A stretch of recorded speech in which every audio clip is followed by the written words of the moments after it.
Câmara Total no ar, muito obrigado pela sua companhia e audiência. E agora eu vou conversar com o vereador Carmo Luiz, que está no segundo mandato consecutivo. Atualmente é membro da Comissão Especial de Estudos do Transporte Público, é membro das comissões permanentes de Constituição e Legalidade, da Comissão de Administração Pública, Direitos do Consumidor, também presidiu a de Defesa dos Animais, Mobilidade Urbana e Planejamento Viário, além dos estudos da regularização fundiária. Mandato bastante ativo, né, Carmo? Muito obrigado por ter aceito o convite para esta entrevista, para participar do Em Pauta aqui dentro do Câmara Total. Obrigado, Gabriel. Obrigado a toda a equipe da TV Câmara por todo o carinho. Obrigado a você, telespectador da TV Câmara. Para nós é sempre sinal de grande prestígio termos você aí como nosso telespectador. E para mim, pessoalmente, também é um sinal de... é uma gratidão, porque é um dos canais, uma forma que temos para podermos comunicar, ou seja, tratar dos assuntos relacionados, como você disse, ao grande trabalho que estamos fazendo na Câmara Municipal de Campinas. Fazemos parte de muitas comissões, de muitos trabalhos, não dá para divulgar, não é possível que a gente consiga divulgar todos eles, mas a TV Câmara dá destaque em alguns e eu estou à disposição para os questionamentos que você colocar aí. Vou buscar responder todos eles. Estou à disposição. Muito obrigado. O primeiro que eu tenho feito para todos os vereadores, como tem sido participar das reuniões extraordinárias de forma virtual, de forma remota? É muito diferente, a sensação ela é diferente, é uma sensação que ela dá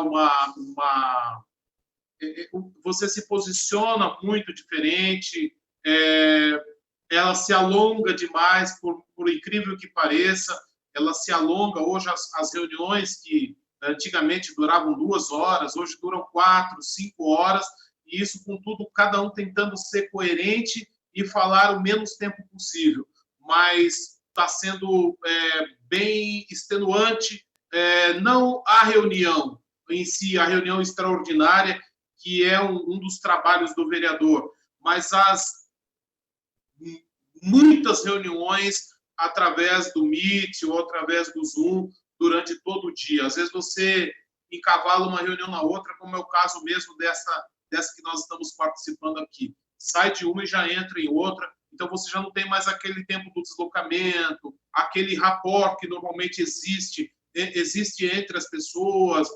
Olá, como é que tá? Fica um tempo, toma um café, já não tem, já entra na pauta. Então, é muito diferente, é um mundo diferente e também será necessário, eu acho que para todos nós, seres humanos, nesse novo método, nesse novo planeta, também nos organizarmos para buscarmos dar sustentabilidade à nossa vida, ou seja, buscar ter qualidade de vida, porque senão as pessoas vão começar a acontecer o que tem acontecido, é uma colada na outra, e isso muitas vezes, querendo ou não querendo, cansa e a pessoa precisa ter a responsabilidade com a sua saúde. Então, eu acho que é necessário nós olharmos nesse sentido também para o futuro. Mas, fora isso, muito bom, traz muita qualidade de vida, muito conforto, facilidade de você não ter que se deslocar. Então, como é o caso desta entrevista, então existem as partes muito positivas que eu também acredito que agregaremos com muita facilidade, Gabriel. Toda quinta-feira são 13, 14, né, reuniões extraordinárias, uma depois da outra.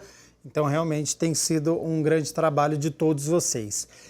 Falando ainda sobre a pandemia, já que as reuniões extraordinárias são em função dessa pandemia, recentemente o senhor apresentou um projeto que prorroga por mais um ano a data de vencimentos de documentos dos serviços de táxi. Como é que surgiu essa ideia? Essa ideia ela surgiu, Gabriel, por isso que eu falo da importância, né, da TV Câmara na vida do vereador e do cidadão. Ela surgiu de uma demanda dos próprios taxistas, existe um grupo de associação e esse grupo foi até o gabinete e pediu, na verdade, vários mandaram zap também, vários outros vereadores também entraram nessa batalha, nessa importante batalha, e não apenas para os taxistas, ela se estende também para os motoristas de vans, táxis e vans, porque os táxis, mesmo tendo a autorização de trabalho. Eu estive no aeroporto de Viracopos essa semana, fiz até questão de filmar. É um deserto, virou um deserto o aeroporto internacional de Viracopos, que chegou a transportar quase 15 milhões de passageiros. E hoje eu estive lá nessa semana 2 vezes e está totalmente vazio, os taxistas não têm. Então, caiu muito a renda dos taxistas que têm autorização de trabalho. E também os motoristas de vans escolares estão todos parados. E não é possível, é necessário que o governo faça, tenha condições de ajudar essas pessoas. É claro que tem buscado ajudar, mas nós não podemos seguir as regras da forma como eram colocadas antes da pandemia. Ou seja, eles têm que pagar novas taxas, eles têm que comprar novos carros, e isso precisa ser revisto. É necessário que toda a população se envolva nisso. São 2 importantes categorias da nossa cidade que têm muita responsabilidade, no caso dos taxistas e no caso dos condutores de van, levam nossos filhos. Então, são pessoas que prestaram e prestam um serviço muito importante à nossa sociedade. E, portanto, é necessário que nós, como sociedade, façamos algo para que possamos proteger essas 2 classes, protelando, não estamos nem pedindo que não seja pago, não, que protele o pagamento dessas taxas, ou seja, da sua legalização, quem der que faça algum meio para legalizar, e as vans do mesmo jeito, e com relação aos táxis, a compra de novos veículos também sejam adiadas, tendo em vista que, por mais que haja o compromisso e o profissionalismo do taxista, mas não é possível, nesse momento, que ele assuma uma responsabilidade de trocar de um carro em plena pandemia, diante do cenário e que estamos enfrentando e que iremos enfrentar no futuro. Fizemos um projeto de lei, sei que não será fácil passar na Comissão de Legalidade, mas fica a marca e o pedido, e fizemos reunião hoje pela manhã lá na Prefeitura, hoje teremos mais uma ainda, logo em seguida teremos mais uma reunião, e vamos pedir para que o governo interceda, se não for aprovado o meu projeto de lei, mas que o governo interceda para socorrer essas 2 importantes categorias. É claro que são muitas necessidades, mas essas 2 são muito importantes para que a gente possa socorrê-los nesse momento que é drástico e importante para a nossa sociedade. São medidas, então, para que não se agrave, né, a situação financeira dessas categorias que estão sendo mais afetadas do que outras, né? Todas as categorias são afetadas, mas umas mais do que as outras. O senhor faz parte da Comissão de Constituição e Legalidade aqui da Câmara e mês de julho geralmente era recesso parlamentar, esse mês foi diferente. Como é que tem sido as reuniões? Tem sido muito boas, viu? Nós estamos tendo reuniões, nós tivemos a primeira reunião ordinária, que foi, acho que bem no começo de julho, né? Nós já não tínhamos mais reuniões com encontros desde lá do começo da pandemia, lá em 23 de março. Fizemos a primeira, foi uma reunião muito boa. A Comissão de Legalidade da Câmara Municipal de Campinas tem sido muito... Ela determinou uma reta, tem procurado cumprir. Se houver parecer favorável, a gente busca votar junto com o parecer favorável. Se for parecer desfavorável, alguma situação que não tem aí condições de legalidade, nós buscamos um acordo, muitas vezes, com o autor, para que ele retire e busque encontrar, ou casos como o meu, que nós vamos esbarrar em alguma situação de legalidade, em que, com certeza, eu vou lutar pelo voto da legalidade para que a gente consiga levar esse projeto para o segundo turno, e se conseguirmos levar para o segundo turno, chegar na mão do prefeito, se ele não puder sancionar, ele tomar uma decisão de fazer a transformação. Mas nós temos sido muito coerentes, alguns vereadores, às vezes, reclamaram, o meu projeto, isso, aquilo.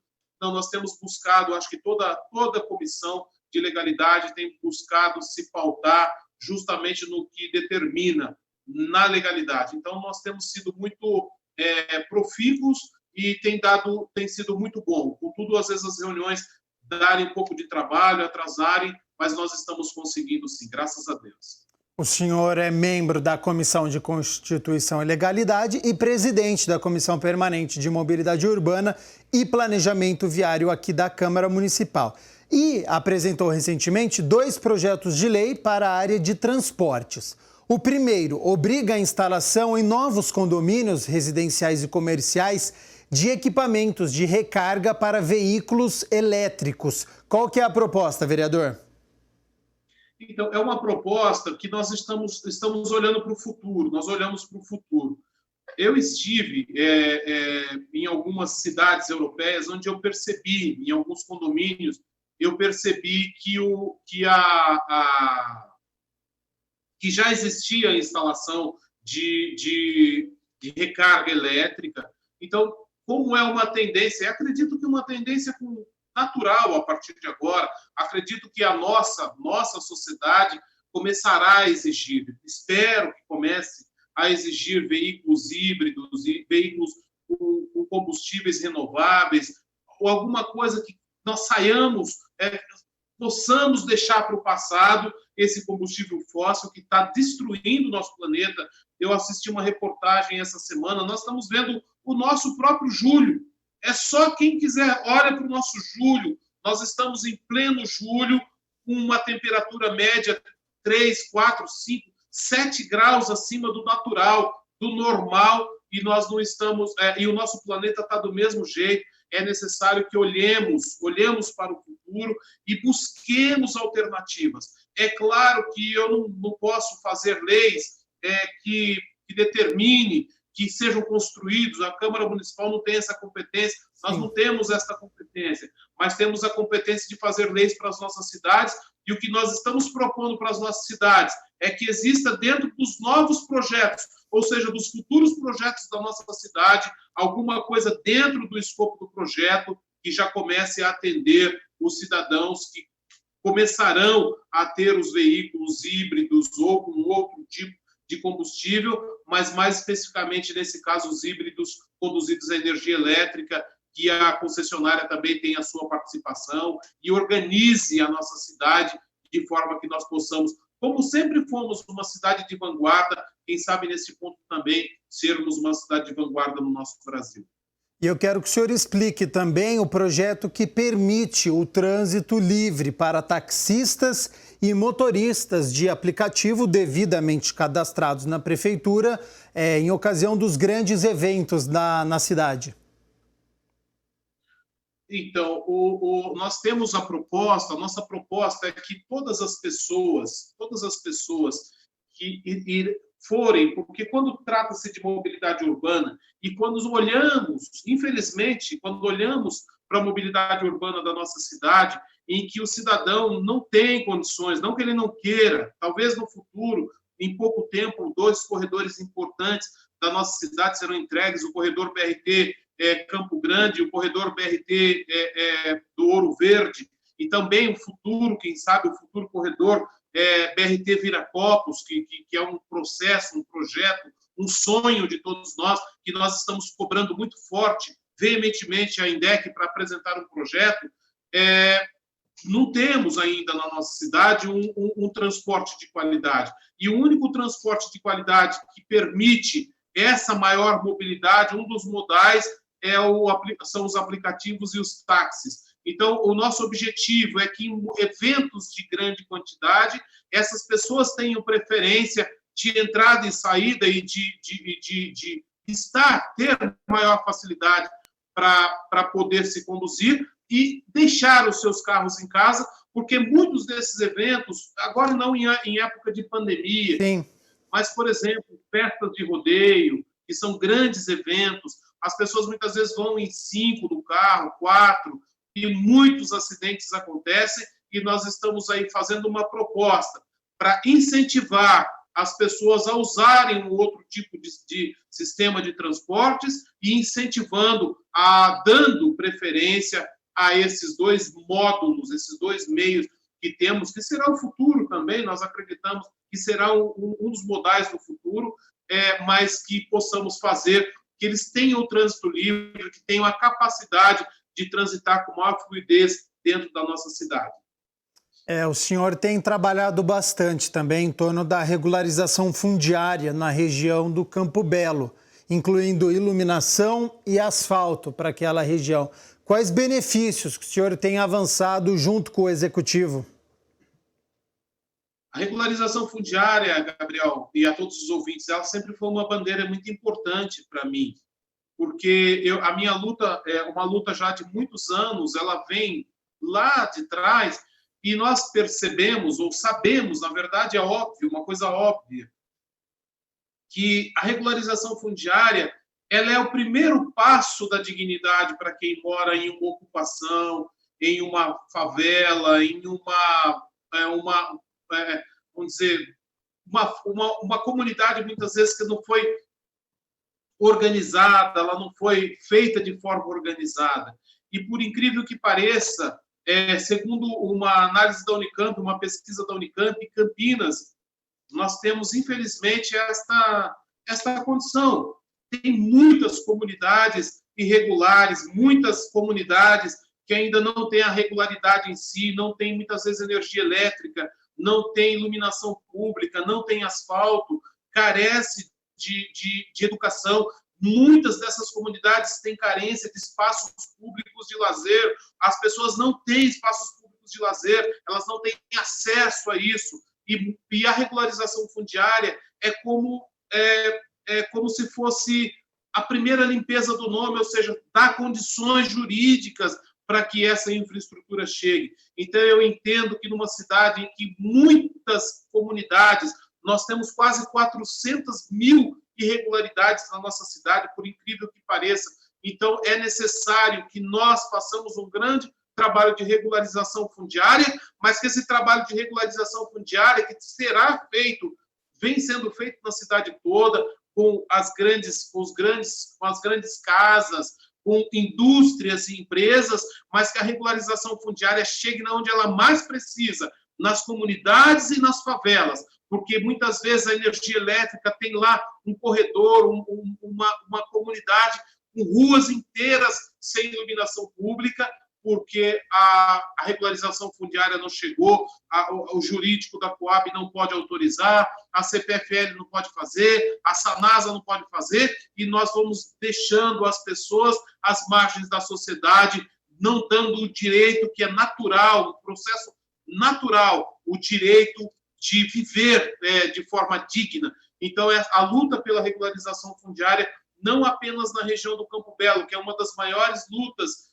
aliás, um dos maiores aglomerados para a regularização fundiária, que é a região do Campo Belo, do Osiel e do Monte Cristo, que vem andando a passos largos também, mas nós temos muitas comunidades naquela região que precisam de regularização, mas nós lutamos pela regularização fundiária, pelo asfalto, pela iluminação pública, pela água, o direito à água. Muitas vezes, muitas comunidades, hoje já melhorou muito nos últimos 4 anos, com os grandes trabalhos que a Prefeitura Municipal vem fazendo e a Sanasa também vem fazendo pela gerência de núcleos e favelas, um trabalho muito bem feito pela gerência desse núcleo e por toda a equipe técnica da Sanasa, porque muitas comunidades tinham 20, 30 casas, 17, 20, acumulados em um cavalete apenas, ou seja, deixa a água aberta. Quando chega no final da noite, aquele cidadão que trabalhou o dia todo, muitas vezes não consegue chegar e ter água na sua casa para tomar um banho. Então, isso é falta de dignidade humana e nós precisamos acabar com isso numa das cidades mais ricas do nosso país, numa das regiões mais ricas do nosso país, numa das regiões em que não deveria acontecer, mas em função da irregularidade acontece ainda. Mas a regularização fundiária vem para dar condições jurídicas para a ação do poder público, da Prefeitura Municipal de Campinas, que tem feito um grande trabalho, para a Sanasa, que tem feito um grande trabalho, e nós temos que continuar cobrando a CPFL, até porque a Prefeitura Municipal de Campinas, ela já recolhe, a CPFL ela já recolhe da taxa de iluminação pública, e a Prefeitura Municipal de Campinas tem apresentado projetos, só que a CPFL está fazendo no tempo dela. Então, é necessário que a população toda junta cobre a CPFL para que possamos fazer com que a iluminação pública chegue em cada rincão, em cada rua, em cada beco da nossa cidade, porque muitas vezes, agora não estamos tendo aula, mas muitas vezes para a mulher principalmente, para todos dá medo, mas para a mulher principalmente que vem do trabalho à noite, vem da escola à noite, tem que passar muitas vezes 11 horas, meia-noite, numa rua totalmente escura, e isso é uma realidade, infelizmente, é uma realidade na nossa cidade e que nós não podemos aceitar em pleno século XXI, numa das regiões mais ricas do nosso país. Então, a regularização fundiária é o esteio. A regularização fundiária traz no bojo a dignidade. E a dignidade, ela vem com infraestrutura, ela vem de outras formas, através do sentimento, de forma subjetiva, mas a dignidade só acontece na vida do cidadão quando o asfalto chega na rua da casa dele, quando a luz que não tinha, que a pessoa anda à noite no escuro, ilumina a vida dele, quando a água que ele, quando chega do trabalho à noite, ele não tem para tomar banho, tem que esperar até as 10 da noite para voltar para encher a caixa d'água, ele tem o direito, pagar pelo direito dele, ter o direito dele preservado. É isso que esperamos na nossa cidade, uma cidade maravilhosa, que acabou de fazer 246 anos. Nós esperamos isso para todos os cidadãos de Campinas e acreditamos que a regularização fundiária faça isso. A Prefeitura prometeu 15 mil títulos este ano e nós estamos lutando realmente para que sejam entregues os 15 mil títulos. Só que Campinas precisa de pelo menos mais 20 mil nesses próximos 4 anos e Campinas precisa de mais, de um projeto de Estado, para que a regularização fundiária não seja apenas um projeto de governo aí. Se o governo entrar, faz. Se não tiver interesse, não faz. Não, a regularização fundiária é um direito e ela tem que ser levada a cada canto, especialmente tendo em vista que os que mais precisam são aqueles que estão lá nas comunidades, lá nas favelas. É esses que mais precisam e muitas vezes demora mais para chegar na vida deles. Se for falar de regularização fundiária, eu vou longe.